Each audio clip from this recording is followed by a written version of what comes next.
প্রচণ্ড গরম, সবারই পানি পিপাসা লাগতেছে। আমরা আছি হচ্ছে হাউজিং ডি ব্লকে।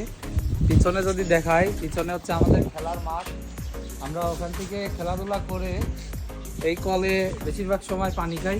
পানি খাওয়ার জন্য কোনো গ্লাস ছিল না, তো আজকে আমরা নিজেদের উদ্যোগেই প্রত্যেকটা কলে একটা করে গ্লাস দেওয়ার উদ্যোগ নিয়েছি। সেই জন্যই আজকের এই ভিডিওটা দেখতে থাকো। আসসালামু আলাইকুম, আমি শাহরুখ চলে আসলাম নতুন একটা ভিডিও নিয়ে। আমরা এখন রওনা হয়ে গেলাম মূলত গ্লাস কেনার উদ্দেশ্যে। সো দোকানে এসে আমার প্রথমে যেই গ্লাসটা দেখলাম এটাই চয়েস হয়ে গেছিলো। এই গ্লাসগুলোই আসলে আমরা দিব আমাদের কলগুলোতে। সো গ্লাসগুলো চয়েস হওয়ার পরে আমি গ্লাসের পেমেন্টটা করে ফেললাম। ঝটপট করে আমরা গ্লাসগুলো গুছিয়ে নিলাম। গুছিয়ে নেওয়ার পরে আমি গ্লাসগুলো জেহাদের হাতে তুলে দিলাম, বললাম তুমি নাও, গাড়ি চালাচ্ছি আমি। তো গ্লাস কেনা শেষে আমরা গ্লাসগুলো বাঁধার জন্য দড়ির দোকানে যাই এবং সেখান থেকে দড়ি কিনে আমরা কাঙ্ক্ষিত কলের কাছে চলে আসি। তো এটা ছিল আমাদের প্রথম কল, আর এই কলটার উপরেই সব থেকে বেশি চাপ থাকে। এখানে সবাই আমাদের এলাকার পানি নেয় এবং আমরা খেলাধুলা শেষ করে এখানে পানি খাই। তাছাড়াও এখানে অনেক অনেক রিক্সাওয়ালারা আছে যারা প্রতিদিন এই জায়গা দুপুরে ভাত খাওয়া দাওয়া করে এবং তারা বোতলে করে পানি খায়, আমি দেখছি।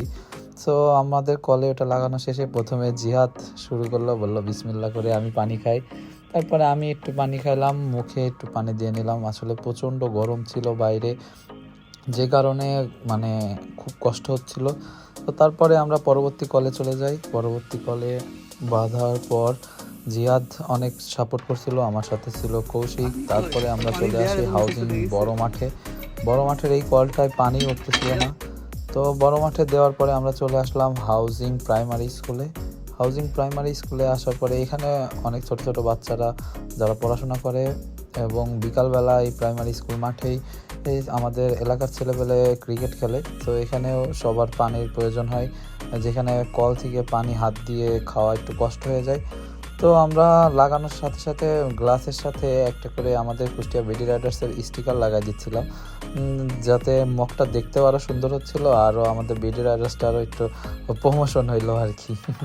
কিন্তু আসলে মেন উদ্দেশ্য ছিল মানুষের উপকার করা। সো আপনারা চাইলে আপনাদের এলাকাতেও আপনারা এই ধরনের কাজ করতে পারেন, ছোট ছোট উপকার করতে পারেন মানুষের। আর আপনারা যদি আমাদের ভালোবাসেন এবং দোয়া করেন, আমরা ইনশাল্লাহ ভবিষ্যতেও আরও এই ধরনের ভালো কাজ করার চেষ্টা করব। আসসালামু আলাইকুম, সবাই ভালো থাকবেন, আল্লাহ হাফেজ।